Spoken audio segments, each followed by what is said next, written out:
O ex-diretor-geral da Polícia Rodoviária Federal, Silvinei Vasquez, pediu ao Supremo Tribunal Federal para ser transferido para Santa Catarina. A gente lembra, condenado por envolvimento na trama golpista, ele cumpre prisão preventiva no complexo penitenciário da Papuda, no Distrito Federal. Está na Papudinha, na área especial da Papuda, depois de uma tentativa de fuga totalmente frustrada no Paraguai.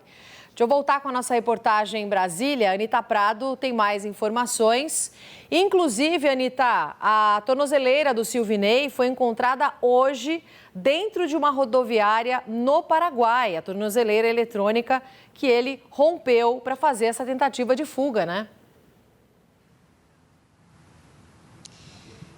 Isso mesmo, Roberta. Foi essa tornozeleira que causou, na verdade, toda essa investigação, inclusive esses 10 mandados de prisão no último sábado, esses 10 mandados de prisão domiciliares, porque tudo começou com essa tornozeleira rompida quando Silvinei tentava deixar o país pelo Paraguai, mas acabou preso pelas autoridades locais ali no Aeroporto Internacional de Assunção. A Polícia Federal informou que essa tornozeleira foi localizada e havia parado de emitir, portanto, sinal de GPS. Por isso, eles foram até onde esse sinal de GPS foi emitido pela última vez, Roberta. Ele disparou durante a madrugada e levou à constatação de que Silvinei não estava mais em casa. Ainda na sexta-feira, ele foi entregue à Polícia Federal e trazido ao Brasil. No último sábado, ele foi transferido aqui para Brasília, para Papudinha e levado, portanto, a Papudinha, essa parte da Papuda, que é destinada a policiais presos, Roberta. Durante a audiência de custódia, a defesa de Silvinei pediu ao ministro Alexandre de Moraes a sua transferência para Santa Catarina, para que ele pudesse ficar ali próximo dos seus familiares. Mas esse pedido ele ainda não foi apreciado pelo ministro, que, portanto, é o relator do caso. Após esse episódio, né, essa tentativa frustrada de Silvinei de deixar o país, é aquilo que eu falei no início, desencadeou, né, veio uma esteira de vários outros mandados e movimentações na Polícia Federal, sobretudo aqui em Brasília, porque o Alexandre de Moraes determinou o cumprimento de 10 prisões domiciliares com o uso de tornozeleira eletrônica contra outros condenados pela trama golpista que tentou manter o ex-presidente Jair Bolsonaro no poder. Vamos falar um pouco sobre esses principais alvos. Um deles é o Felipe Martins, ex-assessor de assuntos internacionais do governo Bolsonaro. A defesa classificou a medida de prisão, mesmo que domiciliar, de Felipe Martins como abusiva, já que ele não apresenta risco concreto de fuga. Além de Felipe Martins, outro alvo desses mandados foi Carlos Rocha, presidente do Instituto Voto Legal. Ele não foi localizado e hoje, para a Polícia Federal, ele é considerado foragido. Segundo a sua defesa, ele mudou de residência e optou por não informar a defesa dele o seu novo endereço. Portanto, a sua defesa não conseguiu passar essas informações para a Polícia Federal e hoje ele é, portanto, considerado foragido. Vamos relembrar, esse Instituto Voto Legal, ele foi contratado pelo Partido Liberal, o PL, para auditar as urnas lá em 2022. E agora, portanto, além de acompanhar essas prisões domiciliares, essas movimentações das defesas, a gente também vai procurar, né, acompanhar a busca da Polícia Federal pelo Carlos Rocha. Volto com você, Roberto. Ô, Anita, então continua foragido, né? O presidente do Instituto Voto Legal, Carlos César Rocha, como você falou, um dos outros condenados por tentativa de golpe de Estado. Isso mesmo, ele que é engenheiro e, né, esse instituto, ele foi contratado ali para auditar esses votos para o PL nas eleições de 2022. Mas, de acordo com a Procuradoria-Geral da República, esse instituto, ele participou dessa disseminação de notícias falsas, de informações falsas para o eleitorado brasileiro com relação a essas eleições presidenciais. Por isso, agora ele segue foragido, não sabemos até quando, mas essa é a informação atualizada da Polícia Federal, Roberta. Então, portanto, obrigada, viu, Anitta? Informação apurada pela nossa Raquel Landim, a tornozeleira eletrônica de Silvinei Vasquez foi localizada na rodoviária de Cidade do Leste, fronteira do Brasil com o Paraguai, é o que confirmaram fontes da Polícia Federal que encontraram a tornozeleira eletrônica que foi rompida nessa tentativa de fuga, né? O equipamento acabou sendo encontrado pela Polícia do Paraguai, identificado depois da cooperação entre autoridades paraguaias e brasileiras. Aliás, tem mais apuração que está lá no nosso site, o sbtnews.com.br, sempre com apurações quentinhas dos nossos analistas. E tem outra apuração aqui da nossa Raquel Landim que a gente vai colocar, aliás, da nossa Basília Rodrigues, que a gente vai colocar na tela também. Na coluna, ela comenta sobre o presidente do Instituto Voto Legal, que a Anitta comentou agora, Carlos Rocha, que está foragido da prisão domiciliar desde o último sábado, condenado a 7 anos de prisão por tentativa de abolição violenta do Estado Democrático de Direito e organização criminosa armada. Ele é autor da análise que apontou para falhas nas urnas eletrônicas em 2022. A defesa dele, de acordo com a coluna, alega que o cliente trabalhou a serviço do presidente do PL, Valdemar Costa Neto, e que se considera injustiçado pelo resultado no julgamento do STF. Vai lá no sbtnews.com.br, sempre com mais apurações dos nossos analistas. E falando neles, Eduardo Gayer já voltou aqui comigo, porque a gente acompanhou não só na última sexta-feira essa tentativa frustrada de fuga, com vários elementos aí, né, que dão ares quase que de filme para essa tentativa de fuga de Silvinei.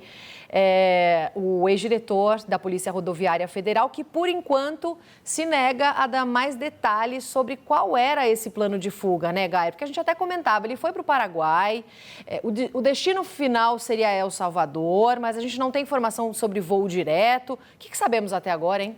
Pois é, são mais dúvidas do que respostas. E hoje, com esse achado da Polícia Federal da tornozeleira eletrônica, o que Silvinei precisa explicar para as autoridades foi ele que deixou a tornozeleira por lá? Ele rompeu e alguém deixou a tornozeleira ali? A tornozeleira estava em outro lugar? Enfim, tem muita coisa a ser explicada. Silvinei Vasquez, o que nós já sabemos é que ele estava ali em Santa Catarina, foi de carro até o Paraguai e já depois de cruzar a fronteira iria pegar um voo para El Salvador. Como não tem voo direto, ele provavelmente teria de fazer alguma escala, apresentou esse documento falso até que nós temos em tela e foi pego pelas autoridades. O que a gente ainda não sabe, Roberta, ele recebeu ajuda de alguma autoridade paraguaia ou de autoridade brasileira para ter esse passaporte falsificado? Ele passou por um ponto de fronteira sem apresentar documento, porque você precisa apresentar documento para deixar o país mesmo sendo no Mercosul. E ele, teoricamente, não podia deixar o território nacional porque estava com medida cautelar. Teoricamente, não, ele não podia deixar, ele escapou do Brasil. Teve ajuda de autoridade ou era um ponto ali de fronteira que não tinha policiamento? Pode ser que seja um ponto sem policiamento. Ele sabia muito bem onde tinha policiamento ou não, porque foi diretor da Polícia Rodoviária Federal. Ele tem o mapa das estradas brasileiras na cabeça ou no celular dele. Então, é preciso ainda que ele explique essas questões. Ele se negou a fazer isso numa primeira audiência, ficou em silêncio, não tem a obrigação legal, de fato, de apresentar as provas, de produzir provas contra si mesmo, mas se não fizer, a polícia vai investigar e em algum momento vai achar aquilo que pode incriminá-lo, encaminhar para o Ministério Público e aí o Ministério Público apresenta uma nova denúncia por esses novos crimes de falsificação de documento, falsificação de CRM, falsidade ideológica e outros que podem aparecer para além dessa fuga, né, desse descumprimento da medida cautelar, que isso por si só já o levou para a prisão preventiva lá na Papudi, em Brasília. Tem muitos detalhes para a gente ainda entender, né, Gayer? Mas chama atenção alguém que já ocupou esse nível de cargo e que conhece, né, ali sobre fronteiras, sobre as regras, achar que ia conseguir fazer uma fuga como essa e passaporte falsificado e laudo de médico que não existe. Deixa eu colocar mais um nessa conversa, o Gayer. Nosso Sidney Rezende, lá do Rio de Janeiro, também acompanha a repercussão. Bem-vindo, Sidney, aqui no Plantão com a gente. Sempre um prazer tê-lo aqui no Radar. A gente, no fim de semana, fez algumas entrevistas, inclusive com juristas, porque o Silvinei acabou não prejudicando apenas a si próprio, né, Sidney? Cometendo outros crimes, deixando outras provas contra si, mas também outros condenados pelo 8 de janeiro. Boa tarde já para você. Pois é, boa tarde, Roberto, boa tarde, Gaia, todo mundo está nos acompanhando. Daqui a pouquinho eu quero falar sobre o cachorro também, né, do Silvinei, porque ninguém está falando do cachorro, né, que destino afinal teve o cachorro e que responsabilidade se tem sobre ele. Daqui a pouco eu comento sobre isso.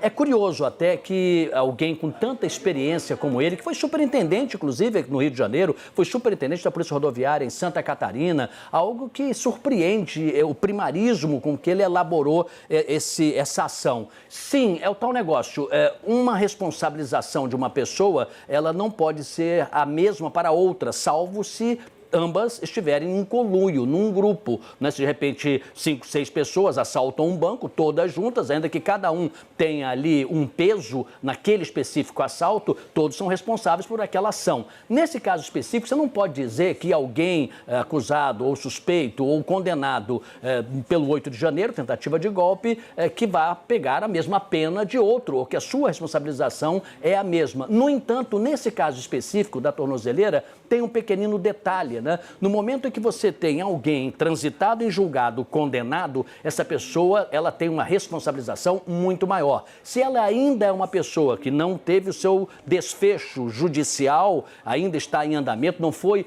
pode ter sido julgado, mas não foi ainda oficializado ou ainda tem períodos de defesa, processos em que os advogados poderão entrar com uma ação, essa pessoa ainda, você não pode falar que ela é condenada totalmente. Ela está em processo de selo, então ainda não. Mas nesse caso específico, sim, trouxe um prejuízo para os demais, no sentido que a Polícia Federal vai ficar muito mais atenta. Roberta, olha só que coisa interessante. Existe no Brasil 120.102 tornozeleiras eletrônicas ativas, acesas por aí, de pessoas que estão sendo monitoradas. No caso do Distrito Federal, existem 9 pessoas fazendo esse serviço de monitoramento. É até pouco, né? Mas tem um custo de R$ 145 até R$ 500, conforme o estado. Então, nesse caso específico, esse senhor, quando faz uma violação, ele e outros que tentaram fazê-lo, eles pagam um preço caro, porque os danos são multiplicados por 3. Toda vez que há uma danificação, um prejuízo, um estrago da tornozeleira, você tem que pagar R$ 737,52, que o governo paga. O governo paga, só depois o governo, se pretender, pode partir da justiça, buscar direitos e deveres daquele monitorado. Então nós temos no Brasil aqui, já com violações, 145 violações no nosso país, com R$ 106.940 de prejuízo. Então isso tudo dá uma dimensão. E sobre o cachorro, você não pode ter nenhum problema com esse cachorro. O deslocamento dele do Paraguai ao Brasil tem que ser feito por policiais, tem que ser feito com cadastramento, com acompanhamento, com verificação de saúde do cachorro, com tudo isso. E não é você simplesmente devolver à família. Ele fica também ali no aguardo para a definição judicial qual será o destino daquele cachorro que outrora, fiel ao dono, né, ficou ao lado dele, mas o dono agora está preso e certamente não vai ter condições de cuidar dele. Pois é, a gente sabe onde é que está o cachorro, ô Sidney? Não era qualquer cachorro, né? Ele tentou embarcar com um pitbull. Eu não sei onde está o cachorro, ninguém noticiou sobre o cachorro, tem muito interesse, só sei que ele está sob a guarda da Polícia Federal, viu? Vamos seguir acompanhando. Sidney, obrigada, viu, pela sua participação. Isso é uma coisa séria, viu? Isso é uma coisa séria, viu, Roberta? Sim. Isso é uma coisa séria, claro. Porque o cachorro, muitas vezes, o cachorro, inclusive adestrado de um policial, ele muitas vezes fica com aquele policial a vida inteira. Inclusive depois, quando ele é dado baixa, ele não mais presta serviços para a sociedade. É algo muito sério. Então, vamos começar a acompanhar também onde é que está o cachorro. A Polícia Federal podia dizer, né?